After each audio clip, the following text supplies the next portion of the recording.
자, 오늘 우리에게 주시는 하나님의 말씀 예레미야 51장 오늘은 56절에서 58절까지 말씀 함께 받도록 하겠습니다. 56절부터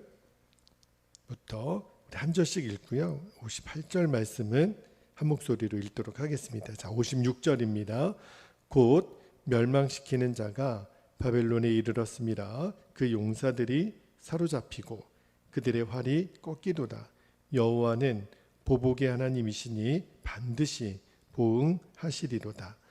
만군의 여호와라 일컫는 왕이 이와 같이 말씀하시되 내가 그 고관들과 지혜 있는 자들과 도백들과 태수들과 용사들을 취하게 하리니 그들이 영원히 잠들어 깨어나지 못하리라. 58절 같이 읽습니다.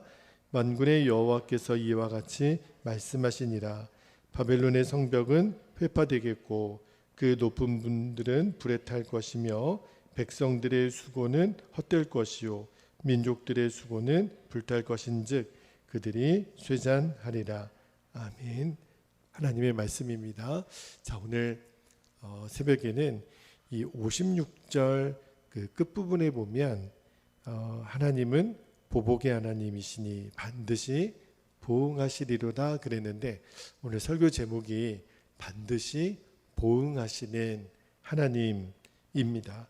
자, 오늘 본문에서 먼저 붙들고 기도할 제목은 56절에서 하나님이 주신 제목인데요. 하나님은 행위대로 반드시 갚으시는 신실한 분이심을 늘 기억하게 하옵소서.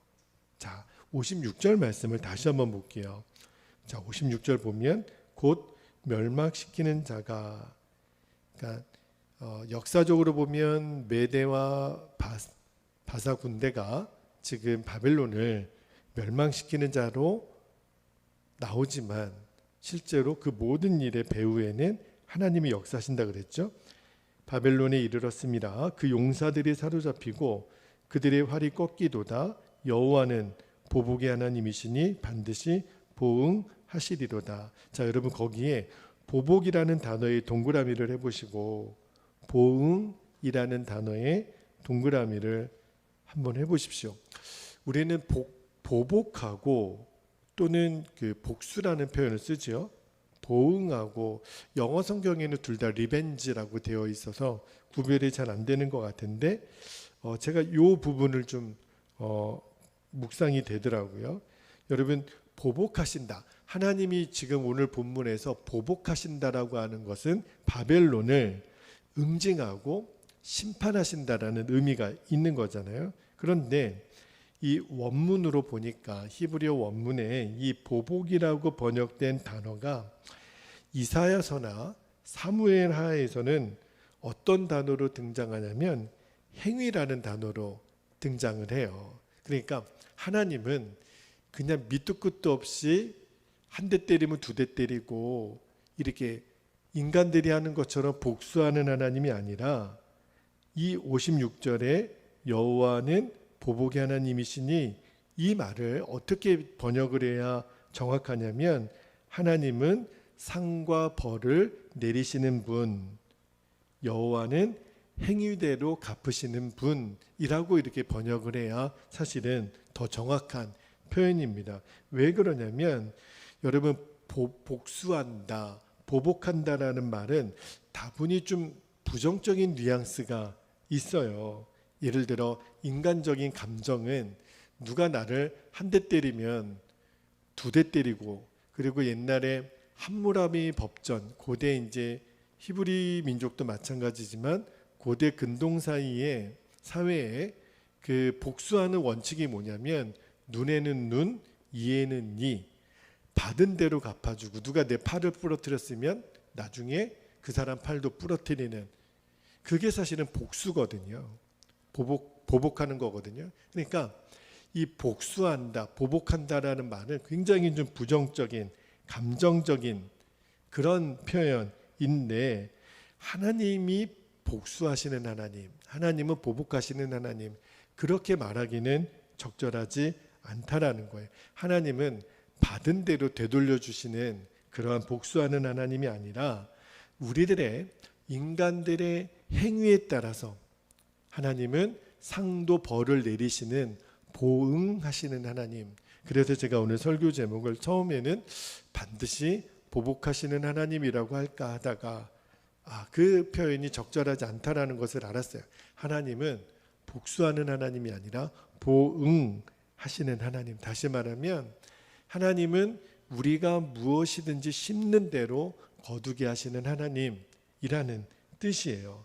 여러분, 만약에 하나님은 복수하는 하나님, 보복하시는 하나님이라고 한다면 하나님이 지금 하나님의 백성들인 이 유다 백성들에게도 복수하는 것, 유다 백성들에 대한 심판도 하나님의 복수라고 밖에는 볼 수가 없잖아요. 근데 하나님은 유다 백성들에게 지금 심판하시는 그 내용은 사실은 복수가 아니라 뭐였죠? 징계였어요. 징계는 왜 하는 거죠? 돌이키라고, 그 원래 상태로 다시 돌아올 수 있는 길을 보여주시는 게 징계거든요. 우리가 쉽게 말하면 자녀들에게 회초리를 때립니다. 왜 때려요? 죽으라고 때리는 거 아니죠. 요즘 그 TV 프로그램 중에 그 상담에 대한 프로그램이 참 많아요. 특히 이제 뭐 금쪽 상담 뭐 이런 그 오은영 박사가 하는 여러 가지 프로그램 중에 어제도 이렇게 보니까 도무지 정말 아이가 통제가 안 되는, 그죠? 그런 아이를 보니까 결국은 그 아버지가 뭐 화가 나가지고 아이에게 정말 말할 수 없는 그 험악한 말을 하는 거를 봤어요. 사실은 그 아버지의 마음도 이해는 되지만 그 아이에게 나는 너를 버릴 거야, 나는 포기할 거야, 이 말은 사실은 복수하는 아버지, 보복하는 아버지의 이미지거든요. 절대로 부모가 아이에게 해서는 안 될 말인 거죠. 그러니까 막 아버지가 화가 나니까 아이를 막 때리려고 그렇게 아버지가 분을 참지를 못하는 거예요. 하나님은 우리에게 그렇게 대하시지 않으세요. 하나님은 우리에게 정확하게 아이가 잘하고 잘못한 것에 대해서 지혜로운 아버지였다면 묻겠죠. 그렇죠? 감정적으로 대하지 않고, 그리고 아이가 잘못한 것에 대해서 지혜로운 아버지라면 때립니다. 근데 그거는 감정의 매가 아닌 거예요. 너가 뭘 잘못했는지를 확인시켜주는 징계를 내리시죠. 왜냐하면 미워서 때리는 게 아니에요. 잘 되라고, 너는 내 변함없는 아들이라고 확인시켜주기 위해서 징계를 내리시는 거죠. 만약에 하나님이 유다 백성들에게 바벨론을 들어 포로로 끌려가게 하시는 것이 복수였다면 하나님은 공의의 하나님이 되실 수가 없는 거예요. 징계하시는 하나님이신 거죠. 다시 돌아올 수 있는 길을 열어주신 하나님. 그런데 그 공의대로 보응하시는 하나님의 원칙은요, 하나님의 백성들뿐만 아니라 이방인들에게도 똑같아요. 하나님은 이방인들이라고 해가지고 무조건 때리시고 무조건 잘못되게 하시는 분이 아니라는 거예요. 만약에 이방인이라고 하더라도 잘하면 상을 주시는 하나님, 못하면 벌을 주시는 하나님이신 것은 맞죠. 그러나 대상이 누구냐는 것은 그렇게 중요하지 않아요. 하나님이 원하시는 것은 행위라는 겁니다. 하나님은 무엇이든지 심는 대로 거두시는데, 그게 하나님의 백성이든 이방인이든 하나님의 원칙은 똑같아요. 그래서 하나님을 공의의 하나님이라고 부르는 거거든요. 물론 하나님의 백성들에게는 이방인들이나 악한 사람들이 죄를 저질러서 하나님의 심판을 받으며 그들은 정죄를 당함으로 끝나는 거예요. 그러나 하나님의 백성들에게는 잘못을 저질렀어도 징계하심으로 다시 돌이킬 수 있는 기회가 주어지는 것을 보면 하나님의 자녀들에게 주시는 은혜는 분명히 존재합니다. 그러나 원칙은 똑같아요. 선한 하나님의 백성이라도 악을 행하면 하나님의 징계를 피할 수 없습니다. 그러므로 하나님은 여러분 보응하시는 하나님이신 것을 꼭 기억해야 돼요. 그러므로 당연히 악은 멀리해야 되죠. 그리고 하나님이 기뻐하시는 선한 행위를 매일매일 쌓아야 돼요. 하나님이 다 선악간에 우리를 지켜보시는 하나님이라 그랬거든요. 그래서 오늘 여러분, 사람이 보는 앞에서 눈 가리고 아웅하는 식은 누가 못하겠어요. 사람 앞에서는 잘하는 척하고 사람만 없으면 무너지는, 그거는 하나님 앞에서 절대로 상을 못 받습니다. 여러분, 왜 우리가 하나님으로부터 벌 받는 인생이 됩니까? 우리는 상을 받는 인생이 되시기를 축복합니다. 선한 것을 심어 하나님의 선으로 여러분들에게 보응하시는 하나님으로 경험되기를 축복합니다. 하나님은 무엇이든지 심는 대로 거두게 하시리라 말씀하셨거든요. 하나님이 보응하시는 하나님이신 것을 절대 잊지 않게 되기를 주의 이름으로 축복합니다. 자, 두 번째로 우리가 붙들고 기도할 제목이 굉장히 중요한 제목인데요. 불의한 방법으로 뭔가를 얻으려는 생각은 헛된 수고임을 늘 명심하게 하옵소서. 우리들이 정말 오해하고 있는 것 중에 하나가, 동기가 잘못되었어도, 과정이 잘못되었어도 결과만 좋으면 우리는 좋은 거라고 여기는 경향이 있어요. 그렇지 않습니다. 하나님이 원하시는 거는 결과보다 동기를 더 중요하게 여기시고요. 하나님은 결과보다 과정을 더 중요하게 여기세요. 여러분, 만약에 우리 아이가 컨닝을 너무 잘해서 전교 1등을 했다. 아이에게 묻는 거예요. 야, 너 어떻게 전교 1등을 했니? 엄마, 저는요 컨닝의 달인이에요. 그래서 제가 전교 1등을 했어요. 그러면 여러분 어떠세요? 기쁘세요? 아이가 컨닝을 잘해서 전교 1등을 했다고, 서울대를 들어갔다고 생각해 보세요. 와, 우리 아들 대단하다. 컨닝의 달인이 되었구나. 너는 누굴 닮아서 이렇게 똑똑하니? 그러지 않을 거예요. 왜냐하면 동기가 잘못됐거든요. 과정이 잘못됐거든요.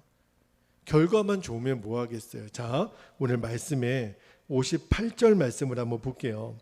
58절에 보면 만군의 여호와께서 이와 같이 말씀하시니라.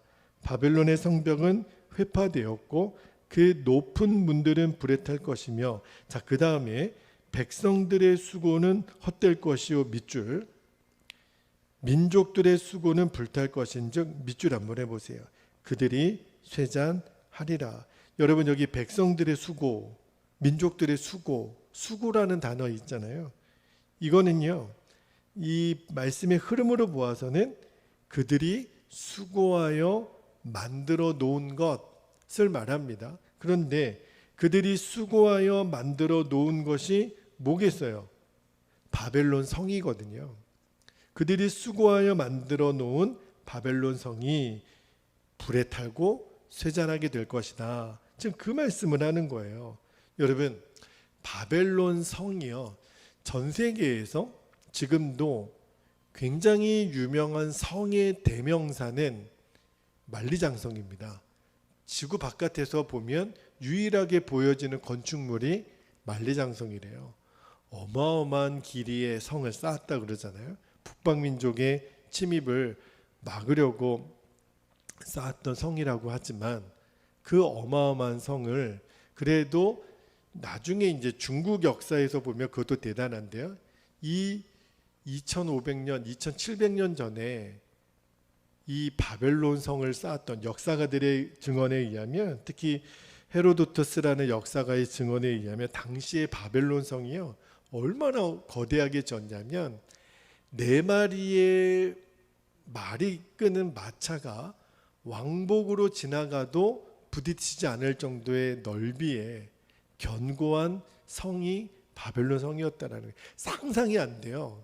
그 3000년 가까이 전에 그러한 성곽을 쌓을 수 있었다라는 것은 어마어마한 힘이고 또 재력이고 또 기술력.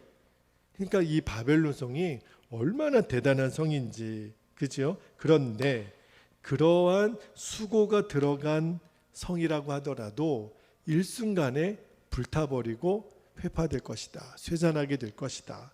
그런데 말씀을 묵상하다가 제가 이렇게 비교 성경을 보니까 이 바벨론 성의 소멸에 대해서 하박국 선지자가 하박국서에서도 이 성의 멸망에 대해서 이야기를 했는데, 자, 하박국 2장 13절 말씀을 한번 볼게요. 하박국 2장 13절에 보면, 자 보세요. 민족들이, 여기서는 이 민족이 바벨론을 말하는 거거든요. 민족들이 불탈 것으로 수고하는 것과, 여기 수고하는 것이 나오죠. 나라들이 헛된 일로 피곤하게 되는 것이 만군의 여호와께로 말미암음이 아니냐. 바벨론의 심판 예언인데, 자 근데 제가 그 이유, 하박국 선지자는 바벨론 성에 대한 심판 예언을 하면서 그 이유를 뭐라고 봤냐면, 자 하박국서 2장 12절 그 앞절 말씀이에요. 이 말씀이 굉장히 중요합니다. 12절에 뭐라고 되어 있냐면, 피로 성읍을 건설하며 불의로 성을 건축하는 자에게 화 있을진저. 다시 말하면 바벨론 성은 그 성을 쌓은 재료가 뭐라는 거예요? 피라는 거예요. 불의라는 거예요. 그러니까 여러분, 겉으로는 화려하고 웅장해 보이는 견고한 성이라 하더라도 도대체 그 결과가 중요한 것이 아니라 과정이 어땠냐는 거예요. 그 동기가 뭐였냐는 거예요. 바벨론 성은 뭘로 쌓았냐면 피와 불의로. 누구의 피였을까요? 바벨론 사람들의 피가 아니었다는 거예요. 바벨론이 정복하여 포로로 끌려온 나라들, 그 포로들을 노동력으로 써서 만든 성이 바벨론 성이었다는 거예요. 그래서 성경은요, 바벨론 성을 피로 쌓은 성, 또 하나 불의로 남을 침략해서 빼앗은 그 노동력, 재물, 그들의 지혜, 그걸 가지고 바벨론 성을 쌓아놓은 다음에, 와, 우리는 스스로 대단하다. 우리는 이러한 바벨론 성을 쌓은 민족이야. 이 성이 우리를 지켜줄 거야. 피와 불의로 만들어 놓은 결과물을 가지고 스스로 만족했다는 거예요. 그러면서 생각하기를 이 성이 우리를 지켜줄 거야. 하나님이 보시는 거거든요. 그것들이 너희를 지켜준다고? 그것은 너희들 착각이야. 여러분, 바벨론 성이요, 하나님의 심판의 날 메대와 바사의 군사들을 통해서 그 성은요, 그들을 지켜주지 못했어요. 그들을 보호해주지 못했어요. 허무하게 멸망하고 맙니다. 말씀을 묵상하면서 하나님 어떤 마음을 주셨냐면, 아 그렇구나, 결과로 모든 것을 판단하지 말라는 거예요. 하나님이 보시는 거는 과정이고 동기입니다.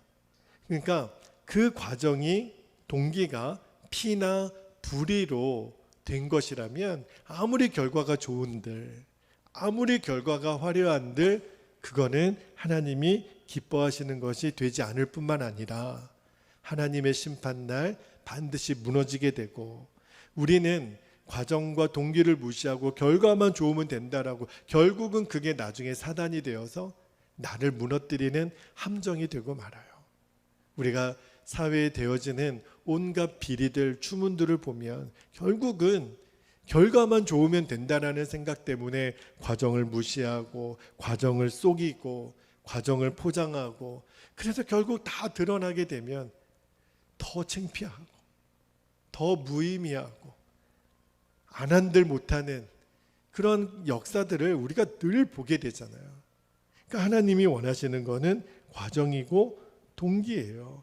그래서 오늘 우리가 정말 기도하고 싶은 것은, 하나님, 제가 과정과 동기를 무시하고 결과만 좋으면 된다라는 생각을 오늘 주님 앞에 내려놓게 하옵소서. 다시 말하면 부정한 방법, 불의한 방법, 그게 어떤 피라고 하는 것은 다른 사람의 희생을 내가 이용하는 거거든요. 그래서 주어지는 복은 복이 아니라는 거예요.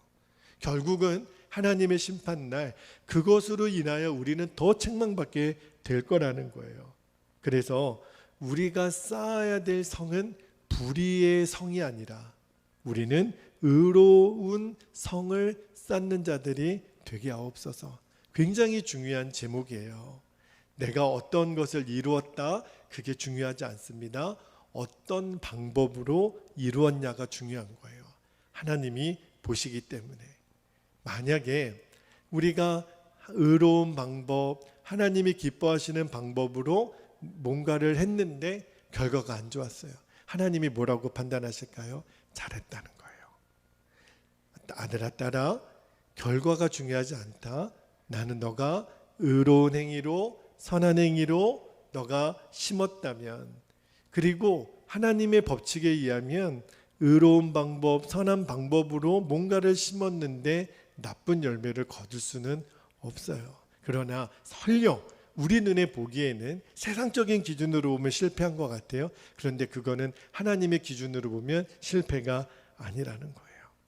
하나님은 잘했다, 너 수고했다, 그렇게 인정해 주실 거예요. 여러분, 의로운 삶의 핵심이 뭐겠어요? 믿음이에요. 성경은요, 끊임없이 우리에게 강조하는 것 중에 하나가 우리들의 의로운 삶은 믿음이라고 얘기를 했어요. 자, 갈라디아서 2장 16절 말씀 한 절만 읽고 우리가 기도하겠는데요. 갈라디아서 2장 16절에 보면, 잘 보세요. 사람이 의롭게 되는 것은 율법의 행위로 말미암음이 아니요. 잘 보세요. 오직 예수 그리스도를 믿음으로 말미암는 줄 알므로 우리도 그리스도 예수를 믿나니 이는 우리가 율법의 행위로서가 아니고 그리스도를 믿음으로써 의롭다함을 얻으려 함이라. 율법의 행위로서는 의롭다함을 얻을 육체는 없느니라. 여러분, 우리가 어떤 행위를 통해서 하나님을 기쁘시게 우리의 삶이 의로워지는 것이 아니라 주 예수 그리스도, 그분이 나를 위하여 행해 주신 모든 구속의 사건, 십자가의 은혜를 믿는 거예요. 우리는 계속 예수님을 믿는 믿음으로 하나님은 우리를 의롭게 만드신다는 거죠. 놀랍죠? 세상은 도덕을 잘 지키고 법을 잘 지키면 의로운 사람이라고 여기지만 우리 하나님의 백성들은 아니라는 거예요. 우리가 끊임없이 주 예수님을 바라보고 우리의 완전한 의가 되시는 예수님과 동행하는 삶을 살면 하나님은 우리의 삶도 그 믿음의 근거로 세워진 우리의 삶을 의로운 삶으로 인도하신다는 거예요. 그러므로 우리에게 먼저 붙들고 기도할 제목이 의로우신 주 예수님을 바라봄으로 내 믿음이 하나님이 기뻐하시는 믿음이 되게 하소서. 이거를 먼저 놓고 기도하셔야 돼요. 그런 다음에 하나님이 이 믿음의 반석 위에 나의 삶의 의의 열매들을 계속 쌓게 하실 것입니다. 거기에 눈을 뜨셔야 돼요. 그래서 하나님, 우리가 의로운 삶으로, 그래서 하나님이 기뻐하시고 하나님이 상 주시는 삶을, 그래서 어떠한 불심판이 오더라도 견뎌낼 수 있는 그 강력한 의로움이 우리의 삶 가운데 열매로 맺어지게 하옵소서. 그렇게 기도하는 오늘 새벽이 되기를 바랍니다. 자, 오늘 주신 말씀 붙들고 이제 함께 기도하겠습니다. 오늘도 두 번 나눠서 기도하겠는데 먼저 56절 말씀 붙들고 기도하겠습니다. 여러분, 보복하시는 하나님이 아니라 그랬어요. 하나님은 보응하시는 하나님. 그래서 이렇게 기도합니다. 하나님은 행위대로 반드시 갚으시는 신실한 분이심을 늘 명심하게 하옵소서. 우리 첫 번째 기도 제목 붙잡고 함께 기도하겠습니다. 할렐루야. 사랑과 은혜가 많으신 아버지 하나님, 하나님은 사람처럼 감정에 따라, 하나님 원한에 따라 복수하거나 보복하시는 하나님이 아니라 선악간에 우리들을 모든 행위를 보시면서 우리들의 마음의 동기와 생각의 깊이까지 감찰하시는 하나님, 여호와는 사람의 외모를 보지 아니하시고 마음의 중심을 보신다고 하셨는데 주님은 우리들의 모든 삶의 동기와 그 과정까지 다 지켜보시고 보응하시는 하나님, 심은 대로 거두게 하시는 하나님이심을 아버지 하나님 우리들이 신뢰합니다. 그래서 때로는 하나님이 우리에게 징계를 내려주실 때에도 그것이 우리를 사랑하시는 하나님의 또 다른 은혜요, 하나님의 사랑의 이름인 것을 기억하게 되기를 원합니다. 아버지 하나님, 오늘도 우리가 끊임없이 주님 안에 몸부림치는 것에 주여 오늘도 우리를 지켜보시는 하나님, 우리에게 보응하시는 하나님, 그 하나님의 그 신실하신 성품을 기억하고 우리도 그 하나님의 신실하심에 우리의 신실함으로 반응하게 하여 주옵소서. 주여, 오늘도 주의 뜻이, 하나님의 계획이 나의 삶을 통하여 이루어지는, 우리 가정과 우리 교회를 통하여 이루어지는 그 복된 열매를 보게 하여 주옵소서. 선을 행하되 낙심하지 말지니 때가 이르면, 포기하지 않으면 이루게 하시는 하나님, 오늘도 크고 작은 어려운 일들이 우리를 무너뜨리고 우리를 낙심시키지만, 그러나 오늘도 그 동기와 과정을 보시는 아버지 앞에 오늘도 우리가 신실함으로 반응하여 하나님의 신실하심을 우리들이 맛보아 알게 하여 주옵소서. 아버지 하나님, 모든 일에 반드시 보응하시는 하나님이신 것을 우리들이 신뢰하며 나아가게 하여 주옵소서. 감사드리며 주 예수님의 이름으로 간절히 기도하옵나이다. 아멘. 아멘. 자, 우리 두 번째로 기도하고 우리 더 깊은 기도의 자리로 나아가게 되기를 바랍니다. 58절을 말씀해 보면 백성들의 수고는 헛될 것이요 민족들의 수고는 불탈 것인즉 그랬는데, 여러분, 절대로 불의한 방법으로, 불의한 동기와 과정으로 어떠한 선한 열매를 거두리라고 기대해서는 안 돼요. 주여, 불의한 방법으로 뭔가를 얻으려는 생각은 헛된 수고일 뿐인 것을 명심하게 하옵소서. 오늘도 우리는 하나님이 기뻐하시는 믿음과 의로운 삶을 심는 인생 되게 하여 주옵소서. 우리 주의 이름을 간절히 부르고 통성으로 기도합니다. 주여, 아버지 하나님 감사합니다. 선하신 하나님, 의로우신 하나님, 우리들의 의의 근거가 되시는 주 예수님, 오늘도 우리가 주 예수님을 온전히 바라봅니다. 아버지 하나님, 우리는 행위로 의롭다함을 받을 수 있는 존재가 아닙니다. 주님은 믿음으로, 오직 믿음으로 사람이 의롭게 되는 것은 율법의 행위로 말미암음이 아니라고 했습니다. 오직 예수 그리스도를 믿는 믿음으로 말미암는다고 했사오니, 주여, 오늘도 우리들의 믿음의 주여, 또한 우리를 온전케 하시는 이인 예수님을 바라보는 이유가 바로 여기에 있습니다. 주여, 오늘도 우리를 의롭게 하시려고 믿음을 선물로 주신 하나님, 오늘도 우리가 믿음의 주님이신 그 예수님을 온전히 바라보는 오늘 하루의 삶이 되기를 원합니다. 불의한 방법으로, 악한 방법으로, 악한 동기와 악한 과정으로 우리가 어떠한 선한 열매를 맺을 수 없음을 늘 명심하고, 불의한 방법으로 뭔가를 얻으려는 생각이 이제는 완전히 십자가에 못 박아지게 하여 주옵소서. 아버지 하나님, 지금 당장 내가 손해를 보더라도 하나님이 기뻐하시는 길을 우리는 선택하게 하여 주옵소서. 아버지 하나님, 절대로 잘못된 방법으로, 불의한 방법으로 죄 위에 하나님의 부응이 임할 수가 없음을 기억하고, 오늘도 우리가 주님 앞에 정직하여 순결하여 주님 앞에 깨끗하여 아버지 하나님, 하나님의 은혜를 담을 수 있는, 정말 보배로우신 예수님을 담을 수 있는 그릇 되기를 원합니다. 그릇의 재질이 아니라 그 그릇의 깨끗함이 하나님의 선물을 담을 수 있음을 아버지 하나님 믿사오니, 내 그릇이 나무여든 질그릇이여든 아버지 하나님, 그게 쇠가 됐든 유리가 됐든 아버지 하나님, 내 그릇은 주님의 보배를 담을 수 있는 깨끗한 그릇이 되면 주인의 쓰시기에 합당하시겠다고 주님 말씀하셨습니다. 주여, 우리가 그리 되기를 원합니다. 우리가 무엇을 하더라도 우리들의 동기가 깨끗하고 우리들의 과정이 순결하며 우리들의 모든 일에 아버지 하나님 행함에 있어서 그 모든 원인이 주님이 기뻐하시는 것이 되게 하여 주옵소서. 반드시 하나님의 영광을 이룰 열매를 맺게 하실 주님을 기대합니다. 절대로 우리들의 방법이 절대로 불의한 방법이 되지 않기를, 아버지 하나님이 기뻐하지 않는 것이라면 이제는 완전히 내려놓고 주님의 방법대로, 주님의 계획대로, 주님이 원하시는 대로만 우리의 삶을 이끌어 주옵소서. 그렇게 우리의 삶을 다스려 주옵소서. 우리도 마땅히 순종해야 될 영역들이 있어서 주님께 순종함으로 반응하여 나아가게 하여 주옵소서. 그 일을 이루실 주님을 찬양합니다. 아버지 감사합니다. 주여 감사합니다.